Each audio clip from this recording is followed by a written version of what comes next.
નબીપુરથી પાલેજ વચ્ચે આવેલ hotel relief પાસે ટેન્કર ડ્રાઈવર તથા કેમિકલ માફિયાઓ દ્વારા ટેન્કરનું સીલ તોડી 2 નંબરી કેમિકલ ચોરીના કૌભાંડનો પર્દાફાશ કરી ભરૂચ લોકલ ક્રાઇમ બ્રાન્ચ પોલીસે 39 લાખથી વધુના મુદ્દામાલ સાથે 3 ની અટકાયત કરી અન્ય 5 ને વોન્ટેડ જાહેર કરી ઝડપી પાડવાની કવાયત હાથ ધરી છે. દહેજમાંથી કેમિકલ ચોરીની શાહી હજી સુકાઈ નથી, ત્યાં એલસીબીએ વધુ એક કેમિકલ ચોરીનો પર્દાફાશ કર્યો છે. એલસીબી પોલીસ ઇન્સ્પેક્ટર એમપી વાળાએ ઉચ્ચ અધિકારીઓ તરફથી મળેલ સૂચનાઓ અન્વયે ભરૂચ લોકલ ક્રાઇમ બ્રાન્ચની અલગ અલગ ટીમોની રચના કરી જિલ્લામાંથી પસાર થતા હાઈવે ઉપર પેટ્રોલિંગ રાખી કેમિકલ ઇંધણ ચોરી વગેરે ગુનો શોધી કાઢવા જરૂરી માર્ગદર્શન આપેલ, જે અનુસંધાન એલસીબીના પીએસઆઈ ડીએ તુવરની ટીમ નાઇટ પેટ્રોલિંગમાં હતી. દરમિયાન બાતમી મળેલ કે ભરૂચથી વડોદરા જતા ટ્રેક ઉપર રિલીફ હોટલ નજીક ટેન્કર નંબર GJ12AZ16 માંથી 3 ઇસમો ગેરકાયદેસર રીતે પ્લાસ્ટિકના કારબામાં કંઈક પ્રવાહી કાઢી પિકઅપમાં મૂકે છે. જે આધારે એલસીબી ટીમ દ્વારા આયોજનબદ્ધ સ્થળ પર ધસી જઈ રેડ કરી હતી, જેમાં રિલીફ હોટલની નજીક હાઈવેની સાઈડમાંથી ટેન્કર તથા બોલેરો મેક્સઅપ પિકઅપ તથા ચોરીના સાધનો સાથે 3 આરોપીઓ તુલસારામ જસારામ જાટ રહેવાસી રાજસ્થાન, ટેન્કર ડ્રાઈવર સતાર ઉર્ફે સમીર મલંગ શાહ દિવાન હાલ રહેવાસી પાલેજ, સાલે પાર્ક મૂળ રહેવાસી રાજાવાડી સૈયદપુરા સુરત તેમજ વસીમ સિરાજ દિવાન રહેવાસી માલપુર ગામ તાલુકો શિનોરને ઝડપી પાડેલ.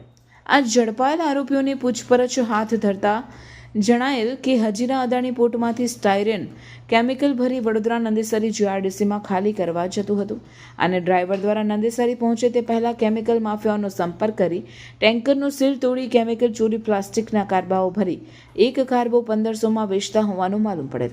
તેમજ કેમિકલ માફિયાઓ ચોરીનું મેળવેલ કેમિકલ અલગ અલગ આરોપીઓને પહોંચાડવાના હતા, જેથી આ કેમિકલ વેચાણે લેવાના હતા. તે આરોપીઓ ધવલ પટેલ રહેવાસી અમદાવાદ, સંજય મીત પટેલ, નયન પટેલ અને સુરેશ પટેલ રહેવાસી સુરતને વોન્ટેડ જાહેર કરી ટેન્કર અને કેમિકલ સહિત ₹39,14,983નો મુદ્દામાલ જપ્ત કરી નબીપુર પોલીસ મથકે ગુનો રજીસ્ટર કરાવી કાયદેસરની કાર્યવાહી હાથ ધરી છે. પકડાયેલા આરોપીઓ પૈકી સતાર ઉર્ફે સમીર દિવાન દહેજ પોલીસ સ્ટેશનમાં 2 દિવસ પૂર્વે પકડાયેલ કેમિકલ ચોરીના મુખ્ય સૂત્રધાર તરીકે વોન્ટેડ જાહેર થયેલ છે, જેથી આ આરોપીની આગળની કાર્યવાહી માટે દહેજ પોલીસ સ્ટેશનમાં તે અંગે જાણ કરવામાં આવેલ છે.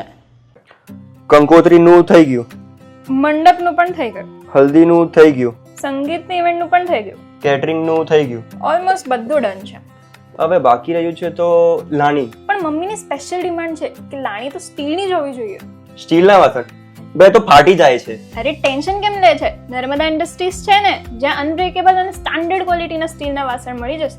તમારા ઘરે કોઈ પણ પ્રસંગ હોય, એને લગતી ખરીદીનો સામાન અહીંયા મળી જશે.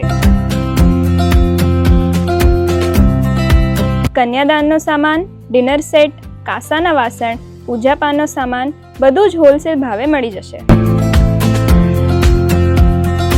અને અહીંયા દરેક વસ્તુ ક્વોન્ટિટીમાં મળી જશે વિથ ગેરંટી. અને એટલું જ નહીં, તમે બહારગામ જવાના હોય કે વિદેશ જવાના હોય, અહીંયા ટ્રસ્ટેડ કંપનીની મજબૂત ટ્રોલી બેગ પણ મળી જશે.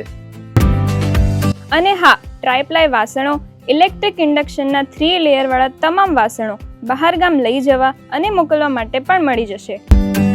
અને એ સિવાય કોઈ પણ રેસ્ટોરન્ટ, હોટલ અથવા લારી સ્ટાર્ટ કરી રહ્યા હોય તો અહીંયા સેટઅપ માટે A to Z આઇટમ મળી જશે.